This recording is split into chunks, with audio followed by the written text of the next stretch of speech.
Hello everyone, welcome to Southern Wreaths. Make sure you watch my video till the end to get a sneak peek at my next video. And please subscribe. Today I'm going to make this really beautiful spider tulle pumpkin wreath. I am going to use another frame from Dollar Tree, and these are the supplies I'm going to use. I actually found this yarn marked down at Walmart. So I decided I wanted to try to make a wreath with that. I'm going to wrap yarn around the ones that I'm showing you that I'm squeezing together. So it'll be around those two, these two, and then the other two ends. And the fun thing about this wreath is, since it's Halloween and spider themed, it doesn't have to be perfect. So it's okay if you have bumps or if things don't line up perfectly. I'm going to start by tying a knot at the top of the side one. I tried to wrap it by keeping the yarn on the ball of yarn or whatever it's called. It did not work out very well, and it was really going to be a huge headache if I tried to do it that way. So I do end up cutting it away. I just made sure each time I cut it, I made sure there was enough to wrap around the whole thing. But even if there wasn't, it's simple to just tie a knot and then tuck it around to the back. Once I cut it away, I'm going to use my fingers to wrap the yarn and create like a small ball, just because this was going to take forever to keep pulling the entire thing through. Here you can't really see, but I'm wrapping it around my fingers. And then once I got, everything ready in the way I wanted it, it went a whole lot faster.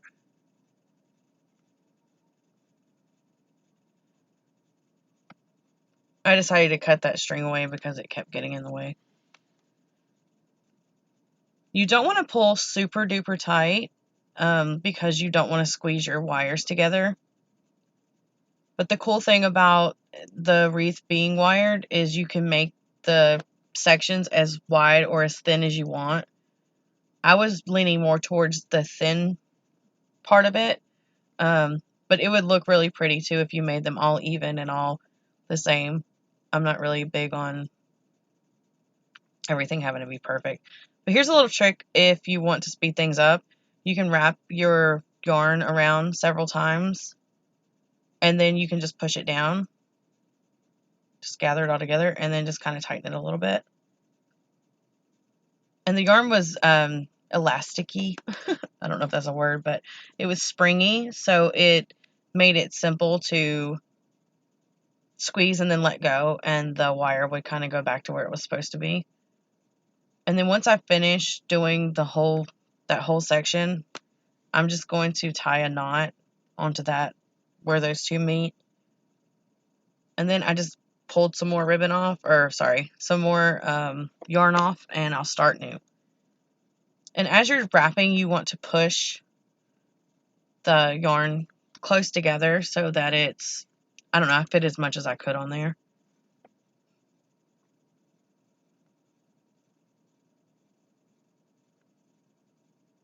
See, I thought I was going to go around, and then I realized that if I did that, I wouldn't have the bottom wire covered. So I decided to go ahead and wrap around the bottom, just so that you won't be able to see the wire once I start wrapping around the center. And once you decide what parts you want to have covered in yarn, it's easy. You just keep wrapping until it's all covered. I did wrap it around a pin. It just made it easier to keep it together. My bundle kept falling apart. All right, once I get to the end, I twist around the outside, like to the right of the pumpkin line, and then start wrapping. And this just secures it to the bottom. I'm not sure if that made any sense or not, but I do wrap to the right of the bar. But since I had the side really thin, I wanted the middle to be thin as well. So as I'm going through, I do keep tightening as much as I can. But if you wanted to keep yours, you know, thicker or more uniform, you could just leave the bars across like that. I just thought that was way too thick. And this is what it ended up looking like. And I know it looks kind of messy, but once everything's put together, you can't tell. It doesn't look that way. And then once I finish doing the middle lines, I'm pushing the yarn up as far as I can, and then I'm going to go ahead and wrap around that wire too, so you can't see it, just like I did the bottom. You could probably do this before you wrapped everything, and it would make your life easier, but I did not think about it. So I went ahead and finished those. I did them exactly the same way as I've been showing you. And now I'm just going to wrap the parts that are still exposed, the parts of the wire that you can still see. And these pumpkin wreath frames are so much fun. You can do so many different things with them. I've seen people put beads on them, and I think I would like to try that. And you don't have to cover the stem at the top if you're covering it like I am with the bow. I just wanted to.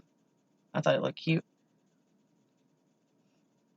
And sometimes when I'm doing these wreaths, I don't know exactly where I'm going yet. I'll just have an idea. And I knew I wanted to use the tulle that I found at Dollar Tree. And they had different colors. It was like silver and black. I think there was purple and black, gold and black. And I picked the orange and black because I knew I had a lot of ribbon that would match.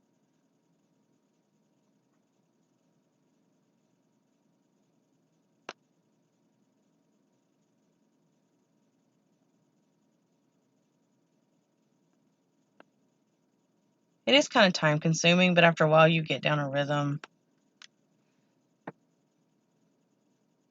And if y'all ever want me to make a particular wreath, just let me know. I'll try my best to do that. I'm actually very soon, before the end of the month, I'll be showing you how to do one of the Deco Mesh Christmas trees with the tomato cages. I'm excited about that. I've never done one before.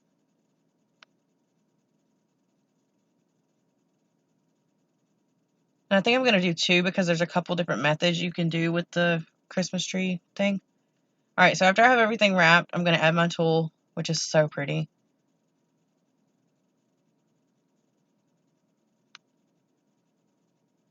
Dollar Tree sometimes has some really nice stuff. I think the purple would look really nice too. I always think of purple with witches though. And I figured it's a pumpkin, I'll do orange. So when I finished, my wires were too far apart. So I do have to like pull the middle towards the outside. So once I cover the outside, it'll see right there. So once I cover the outside, I'll have room for all of my tulle to fit. I'm doing it exactly the same way I did the burlap one. Even though this is yarn, it glues just the same. I do use Gorilla Glue sticks. And you do want to be really careful with the hot glue with the tulle. It does poke through, like it does come through, and it will burn you.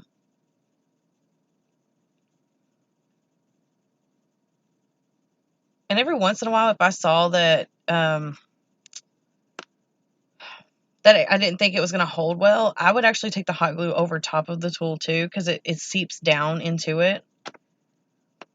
The biggest thing with doing the center is you don't want it to overflow to the outside, because the way these line up with the tulle, each section holds one piece, so you want it to fill up that section.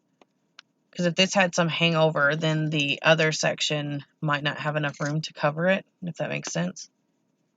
And you also want to keep to the center of like this line.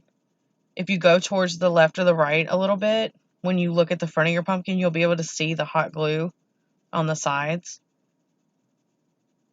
Which isn't a huge deal because you have to actually get up, on it and look around. It's not something you can see from far away.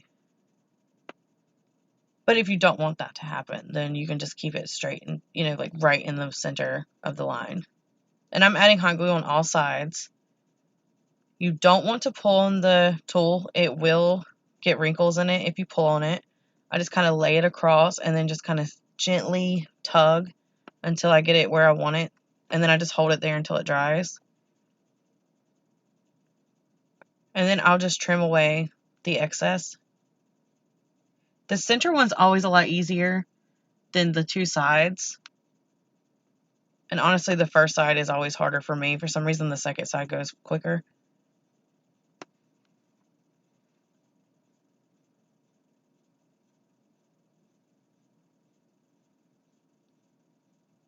Okay, so to add to the other side, I'm going to lay my tulle across it. I turn the pumpkin frame, like push it down onto the table to make it flat. Make sure my tulle's where I want it to be, and I don't let go until I'm done gluing it. As you can see right there, I did not pull on it at all. I just kind of tugged until it's where I want it to be. Because I don't want a ton of wrinkles in it. And again, I'm just going to go around to all sides. I do wait for the sections to dry in between. I'm just not going to make you watch glue dry. But you do want to wait, because once you start tugging gently, you could move the whole thing. And you don't really want to do that, because then you would have glue exposed on the parts you don't want to see it.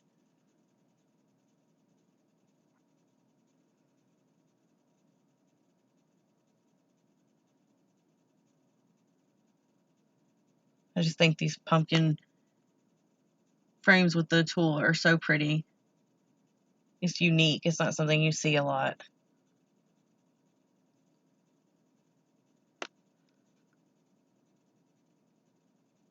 And I love doing Halloween.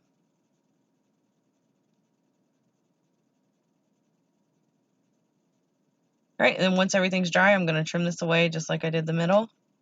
I'm not going to show you the other side. I do it exactly the same way.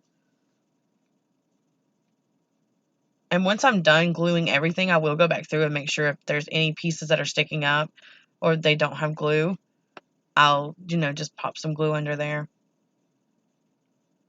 You don't really want it to separate.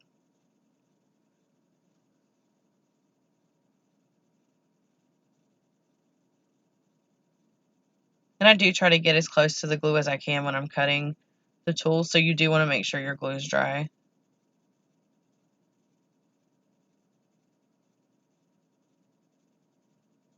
And now I'm just going to get the corners.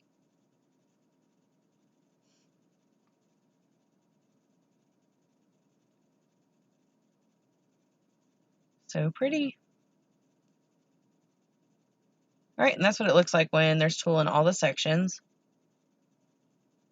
Now I'm just going to make a bow. And I did want to make a 3-ribbon bow. So I went through all the ribbon I have and found the colors that I think would work. And I was actually pretty excited to have all these different shades of orange work together. I thought that wasn't going to work, but once I got the bow finished, I really loved it. This ribbon is sheer and it has glitter stripes through it. And all of the ribbon I use is always wired, just because it holds its shape. And there I use my ruler to measure how big I want to make the bow. So like if I wanted it to be 10 inches across, I would do 5 inches on either side. This one I believe I wanted 11 inches, so I'm doing 5.5 on each side. Once you flip it, it doesn't always stay that size. But with everything together, it all works out. Yeah, I did 5.5 inches on those. And I do have about a 10-inch tail.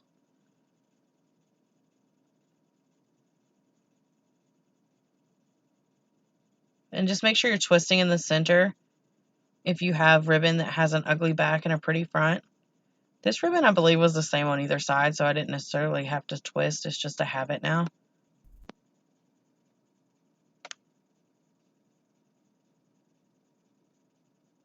And I like to move my loops out of the way as I'm adding, so I know how many loops to make for the look I'm going for.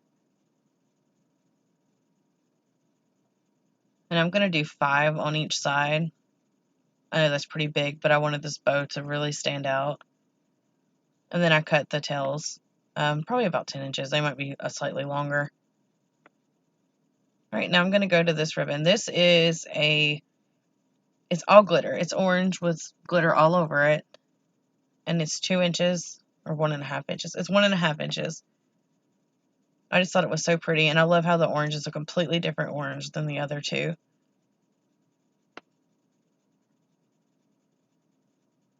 And I do the same thing. I just twist in the middle.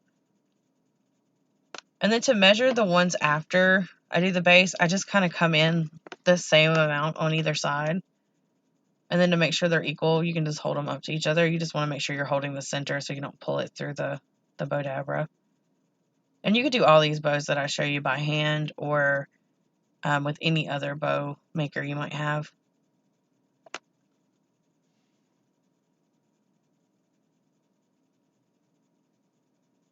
All right, I did 3 loops on each side of that, and sometimes I like to take my ruler and press down to push the whole bow down.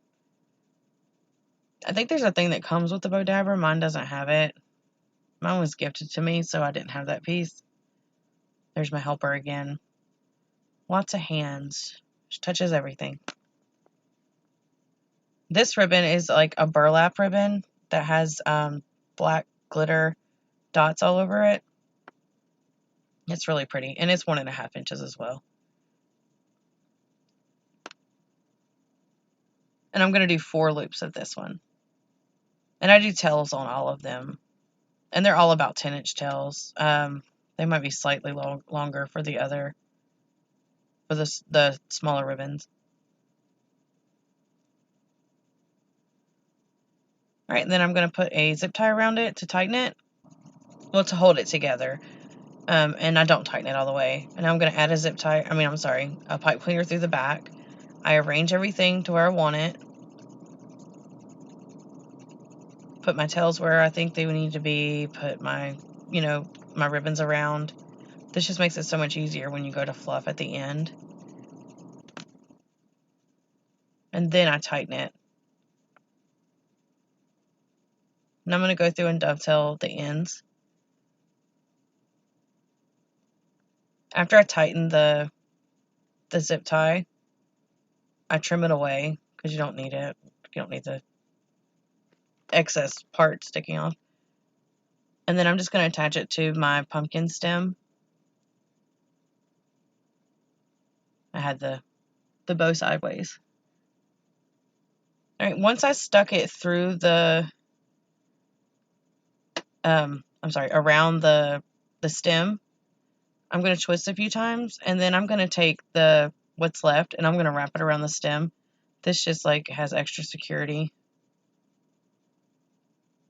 So I know it's not going to go anywhere, and it just gets rid of the excess from hanging off the back. It's hard to see here because everything's dark, but that's what I did. At first, I was only going to do the bow, and then I remembered I had these pieces of leaves that I had taken off of the wreath I did a while ago, where I like updated the wreath. I can link to that here. But I'm going to use those leaves on this. I didn't know which colors I was going to go with, but I ended up just using the orange ones because the yellow and the green didn't really match. And at first I'm just sticking them behind to see how I want everything to look before I attach it. And I wasn't sure how I was going to attach it. I thought about hot glue, but then I was like, that might come off. So I decided to use zip ties. I'm just feeding the zip tie through the actual yarn.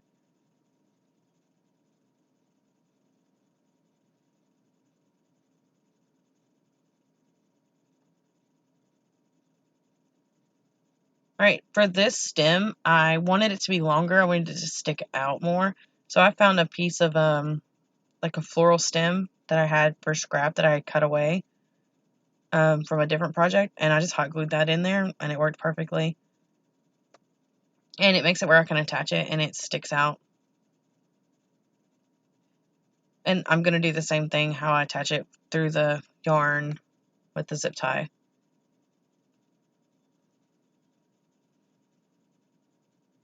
And then to make sure my leaves don't move or go around to the back, I am going to just put like a dot of hot glue underneath them. because they're only secured at the stem. And that's it. That's how I made my spider tulle pumpkin wreath. If you have any questions, please leave them in the comments below, or you can email me at craftingwithlee@yahoo.com. And thanks so much for watching. If you learned anything or liked my video, please like, share, and subscribe. Thank you.